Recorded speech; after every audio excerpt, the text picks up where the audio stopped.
नमस्कार. आपल्या सगळ्या इच्छा पूर्ण होतात का? आणि पूर्ण झाल्यावर तरी आपण आनंदी होतो का? परवा एका गाण्याच्या कार्यक्रमाला गेलो होतो. ती गायिका अतिशय सुंदर गाणं म्हणली आणि सगळेजण एकमुखाने म्हणले वन्स मोर वन्स मोर. तिने सुद्धा त्याला मान देऊन परत एकदा तिने म्हणलं.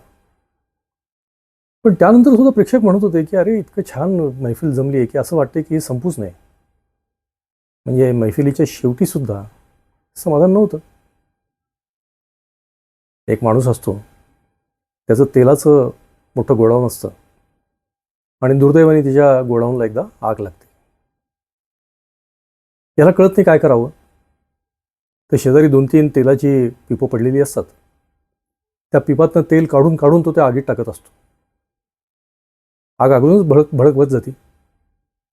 शेजारून एक माणूस चाललेला असतो. तो म्हणतो, अरे तू काय करतोयस? आधीच आग लागली आणि त्याच्यात तू तेल ओततोय.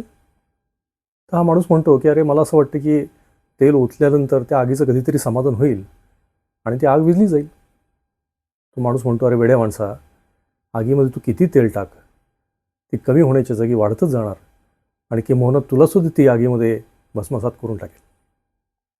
तुला अग्निशामक दल बोलवायला पाहिजे, तुला अग्निशामक अशा गोष्टी त्याच्यात टाकायला पाहिजेत, तर ती आग कुठेतरी विझेल. आपलंही तसंच होतं का?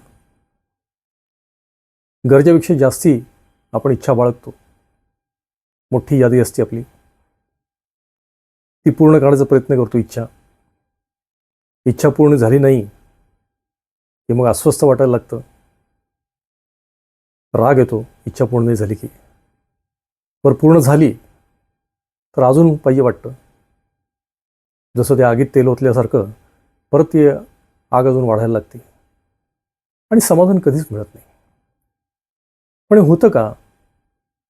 याचं कारण असं आहे की आपली एक धारणा अशी झाली आहे की या ज्या भोग्य वस्तू आहेत त्या मला मिळाल्या की मला खूप आनंद होईल. मग ते गाणं ऐकणं असो, चविष्ट पदार्थ खाणं असो, कसला वास असो, कसला स्पर्श असो, याची आपल्याला चटक लागली आणि आपल्या मनाने ठरवलं आहे की यातनं मला खूप आनंद मिळेल. पण तो आनंद तात्पुरता क्षणिक असतो.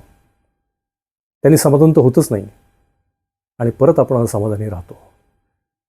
कारण एखादी गोष्ट करायला गेली आणि पूर्ण समाधान झाली नाही तर परत वाटतं की परत एकदा पाहिजे ती, अजून अजून, आणि ते अजून कधी संपतच नाही. आयुष्य संपतं पण अजून संपत नाही. मग अशी माणसं खूप ठिकाणी जातात, खूप ऐकतात,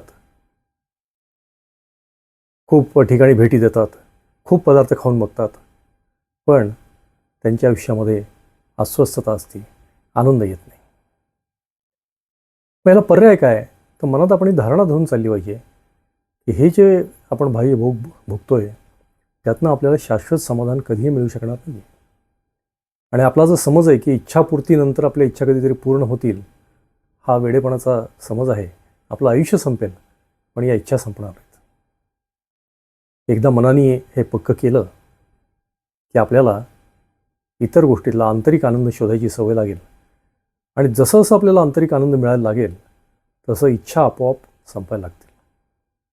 इच्छांचं दमन करण्याची गरज नाही आहे, त्याचं शमन करणं आवश्यक आहे. मनाने इच्छा आहेत आणि वरनं आपण दाबून धरल्या तर त्याचा स्फोट होईल.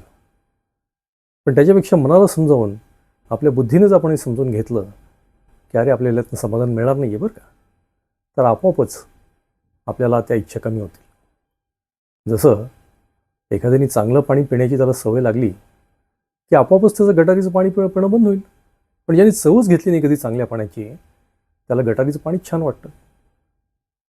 त्यामुळे आपल्याला हळूहळू करत आपल्याला स्वतःला मनाने सवय लावली पाहिजे आणि असंच आपण करत गेलो तर आपल्याला ही जी अजूनची ओढ आहे, अस्वस्थता आहे, ती सगळी कमी होईल आणि आपण खऱ्या आनंदाकडे वळू.